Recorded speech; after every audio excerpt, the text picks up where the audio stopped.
ଏମିତି ପ୍ରତିଦିନ ରାଶିଫଳର ଖବର ଜାଣିବା ପାଇଁ ଆମର ଏହି ଚ୍ୟାନେଲଟିକୁ ସବସ୍କ୍ରାଇବ୍ କରିଦିଅନ୍ତୁ, ଯାହାଫଳରେ କି ଆପଣଙ୍କ ଜୀବନର ଗ୍ରହଙ୍କର ଗତିମାନଙ୍କ ବିଷୟରେ ଆପଣ ସଦାସର୍ବଦା ଜାଗୃତ ହୋଇ ରହିପାରିବେ। ଆଗକୁ ଆସୁଥିବା ବିଶ୍ୱକର୍ମା ପୂଜା ପାଇଁ ବୃଷ ରାଶିରେ ବହୁତ ଭଲ ଶୁଭ ଖବର ମିଳିବାକୁ ଯାଉଛି। ଚାଲନ୍ତୁ ଆଜି ବୃଷ ରାଶି ସମ୍ପର୍କରେ କିଛି ଭଲ କଥା ଜାଣିବା।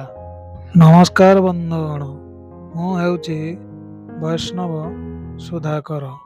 ଚାଲନ୍ତୁ ଆମେ ଜାଣିବା ବୃଷ ରାଶିର ଲୋକମାନଙ୍କ ପାଇଁ ସ୍ୱାସ୍ଥ୍ୟ, ଶିକ୍ଷା, ପ୍ରେମ, ବୈବାହିକ ଜୀବନ ତାଙ୍କର କିପରି ରହିବ, ଭାଗ୍ୟ, କ୍ୟାରିୟର, ବେପାର ଆଉ କିପରି ଉନ୍ନତି କରିପାରିବେ ସେ ବିଷୟରେ ଆମେ ଏହି ରାଶିଫଳରୁ ଜାଣିବା। ଚାଲନ୍ତୁ ଆମେ ପ୍ରଥମେ ଗ୍ରହଙ୍କର ସ୍ଥିତିକୁ ଜାଣିନେବା। ଶୁକ୍ର ବର୍ତ୍ତମାନ ଚତୁର୍ଥ ଘରେ ବିରାଜମାନ ଅଛନ୍ତି। ଗୁରୁ ଅଛନ୍ତି ଆମର 3 ନମ୍ବରରେ, ସୂର୍ଯ୍ୟ, ବୁଧ ଏବଂ କେତୁ 5 ନମ୍ବର ଘରେ ବର୍ତ୍ତମାନ ପାଇଁ ସ୍ଥିତି ଅଛି।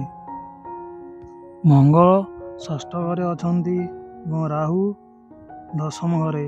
ରାହୁଙ୍କର ସିଧା ସଳଖ ନଜର ଏହି ବୃଷ ରାଶି ଉପରେ ଥିବାରୁ ବହୁତ ଅସୁବିଧା ହେଉଥିଲା। ବୃଷ ରାଶିର ଲୋକମାନେ ବହୁତ ଅସୁବିଧାର ସମ୍ମୁଖୀନ ହେଉଥିଲେ। ବୃଷ ରାଶିର ଲୋକମାନେ ଯେତେ ଭଲ କାମ କଲେ ବି ସେମାନଙ୍କ ରାହୁଙ୍କ ପ୍ରଭାବ ସକାଶୁ ସେମାନଙ୍କୁ ତାଙ୍କର ସମ୍ପର୍କୀୟମାନେ ଖରାପ ଭାବୁଥିଲେ। ତେଣୁକରି ସେପ୍ଟେମ୍ବର 3 ତାରିଖ ପରେ ରାହୁଙ୍କର ସ୍ଥିତି ବଦଳି ଯାଇଛି। ରାହୁ ମହାରାଜ ପଞ୍ଚମ ସ୍ଥାନରୁ ବାହାରି ବର୍ତ୍ତମାନ 10ମ ଗୃହରେ ପ୍ରବେଶ କରିଛନ୍ତି। ତେଣୁକରି ଏହି ସେପ୍ଟେମ୍ବର ମାସଟି ବୃଷ ରାଶି ପାଇଁ ବହୁତ ଶୁଭଦାୟକ। ଚାଲନ୍ତୁ ପ୍ରଥମେ ଆମେ ଆପଣଙ୍କ ଗୃହ କିପରି ରହିବ ତା ବିଷୟରେ ଆଲୋଚନା କରିବା।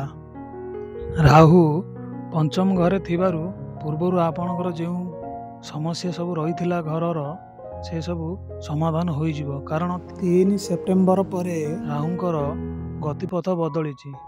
ସିଏ ବର୍ତ୍ତମାନ 10ମ ଘରେ ଅବସ୍ଥିତ ଅଛନ୍ତି। ତେଣୁକରି ଆପଣଙ୍କର ପୂର୍ବରୁ ଯାହା ଘରୋଇ ସମସ୍ୟା ଥିଲା ତାହା ସବୁ ସମାଧାନ ହୋଇଯିବ। ଆପଣମାନଙ୍କୁ ଯେଉଁମାନେ କିଛି କଟୁ କଥା କହୁଥିଲେ ସେମାନଙ୍କର ମନରେ କିଛି ପରିବର୍ତ୍ତନ ହେବ। ଆପଣଙ୍କ ଗୃହର ଉନ୍ନତି ହେବ। ଯଦି ଆପଣଙ୍କର କୌଣସି କାମ ଅଟକି ରହିଛି, କୌଣସି ଘର କାମର ସମସ୍ୟା ରହିଛି, ତାହା ଏହି ମାସରେ ଅଧା ତୋଳା ହୋଇଥିବା ଘର ପୁଣି କାମ ଚାଲୁ ହେବାର ଏହି ମାସରେ ବହୁତ ସମ୍ଭାବନା ଅଛି। ଏହି ମାସରେ ଆପଣଙ୍କ ଘରକୁ ଅତିଥି ଆସିବାର ବି ବହୁତ ସମ୍ଭାବନା ଅଛି। ପ୍ରାୟତଃ ଅତିଥିମାନଙ୍କର ଯିବା ଆସିବା ଆପଣଙ୍କ ଗୃହରେ ଲାଗି ରହିବ। ଚାଲନ୍ତୁ ଆମେ ପ୍ରଥମେ ସ୍ୱାସ୍ଥ୍ୟ ଉପରେ ଧ୍ୟାନ ଦେବା। ଚତୁର୍ଥ ଘରେ ଶୁକ୍ର ମହାରାଜ ଥିବାରୁ ଆପଣଙ୍କୁ ଟିକେ ଥକାପଣ ଲାଗିପାରେ। ତେଣୁ ଆପଣ ଟିକେ ବାହାର ଜିନିଷ ଖାଇବା ପିଇବା ଉପରେ ଗୁରୁତ୍ୱ ଦିଅନ୍ତୁ। ବାହାର ଜିନିଷ ଯେତେ କମ୍ ଖାଇବେ ସେତେ ଆପଣଙ୍କ ପାଇଁ ଭଲ ହେବ।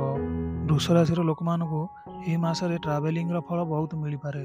ତେଣୁକରି ବହୁତ ଯାତାୟାତ କରୁଥିବା ହେତୁ ଆପଣଙ୍କୁ ବହୁତ ଥକାପଣ ଲାଗିପାରେ। ବର୍ତ୍ତମାନ ଯଦି ଆପଣଙ୍କର କୌଣସି ସ୍ୱାସ୍ଥ୍ୟଜନିତ ସମସ୍ୟା ଅଛି, ତାହା 15 ସେପ୍ଟେମ୍ବର ପରେ ଶୁକ୍ରଙ୍କ ଚଳନ ହେତୁ ତାହା ବଦଳି ଯିବାର ସମ୍ଭାବନା ଅଛି ଆଉ ଆପଣ ଆରୋଗ୍ୟ ଲାଭ କରିବାର ସମ୍ଭାବନା ଅଛି। ଚାଲନ୍ତୁ ଆମେ ବୃଷ ରାଶିର ଶିକ୍ଷା କିପରି ରହିବ ତା ଉପରେ ଧ୍ୟାନ ଦେବା। ବର୍ତ୍ତମାନ ଶିକ୍ଷାର ଚଳନ ଗ୍ରହ ହେଉଛନ୍ତି ବୁଧ। ତେଣୁକରି ବର୍ତ୍ତମାନ ଆପଣଙ୍କର ଶିକ୍ଷା ଯେପରି ରହିଛି, 15 ସେପ୍ଟେମ୍ବର ପରେ ଯେତେବେଳେ ବୁଧ ପଞ୍ଚମ ଘରେ ଯେତେବେଳେ ପ୍ରବେଶ କରିବେ, ଆପଣଙ୍କର ଶିକ୍ଷାରେ ଆହୁରି ଉନ୍ନତି ହେବ।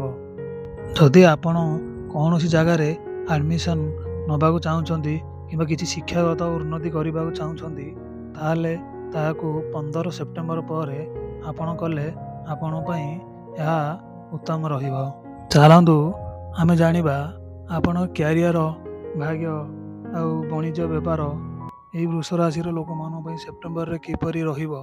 ଶନି ଆପଣଙ୍କର ଏକାଦଶ ଭାବରେ ବିରାଜମାନ ଅଛନ୍ତି। ତେଣୁକରି ଆପଣଙ୍କ ଭାଗ୍ୟରେ ଯଦି ଆପଣ କିଛି କରି ଦେଖାଇବାକୁ ଚାହୁଁଛନ୍ତି, କ୍ୟାରିୟରରେ କିଛି ଆଗକୁ ଯିବା ପାଇଁ ଚାହୁଁଛନ୍ତି, ଆପଣଙ୍କୁ 15 ସେପ୍ଟେମ୍ବର ପରେ ବହୁତ ଭଲ ଫଳ ମିଳିବ। ଆପଣ କ୍ୟାରିୟରର କିଛି ଗୁରୁତ୍ୱପୂର୍ଣ୍ଣ ନିଷ୍ପତ୍ତି ଆପଣ 15 ସେପ୍ଟେମ୍ବର ପରେ ନେଇପାରିବେ। ଶନିଦେବ ଏକାଦଶ ସ୍ଥାନରେ ଥିବାରୁ ଆପଣଙ୍କର ବେପାର ବାଣିଜ୍ୟରେ ବହୁତ ଲାଭବାନ ହେବେ। ଯେତିକି ବି ଆପଣଙ୍କର ଆଗରୁ ଲାଭ ହେଉଥିଲା ତାଠାରୁ କିଛି ଗୁଣ ଅଧିକା ହେବାର ସମ୍ଭାବନା ଅଛି। କାରଣ ପୂର୍ବରୁ ରାହୁଙ୍କର ସିଧାସଳଖ ପ୍ରଭାବ ବୃଷ ରାଶି ଉପରେ ପଡ଼ୁଥିଲା। ସେପ୍ଟେମ୍ବର 3 ତାରିଖ ପରେ ରାହୁଙ୍କର ଗତିପଥ ବଦଳିଛି। ଶନିଙ୍କର ସ୍ଥାନ 11ତମ ସ୍ଥାନକୁ ଯାଇଛନ୍ତି। ତେଣୁ ବୃଷ ରାଶିର ଲୋକମାନଙ୍କ ପାଇଁ ଏହା ବହୁତ ଲାଭଦାୟକ। ବେପାର ବାଣିଜ୍ୟରେ ସେମାନେ ନିଶ୍ଚୟ ଉନ୍ନତି କରିପାରିବେ। ସେପ୍ଟେମ୍ବର ମାସରେ ଆଗକୁ ବିଶ୍ୱକର୍ମା ପୂଜା ଥିବାରୁ ବୃଷ ରାଶି ଲୋକମାନଙ୍କ ପାଇଁ ଜବ୍ ଅଫର ଆସିପାରେ। ସେପ୍ଟେମ୍ବର 3 ପରେ ବୃଷ ରାଶି ପାଇଁ ବହୁତ ଶୁଭ ଖବର ଦେଖାଯାଉଛି। ଏହିପରି ସବୁବେଳେ ରାଶିଫଳର ବିବରଣୀ ଜାଣିବା ପାଇଁ ଆମର ଏହି ଚ୍ୟାନେଲଟିକୁ ନିଶ୍ଚୟ ସବସ୍କ୍ରାଇବ୍ କରିଦିଅନ୍ତୁ। ନମସ୍କାର ବନ୍ଧୁଗଣ, ବର୍ତ୍ତମାନ ମୁଁ ବିଦାୟ ନେଉଛି।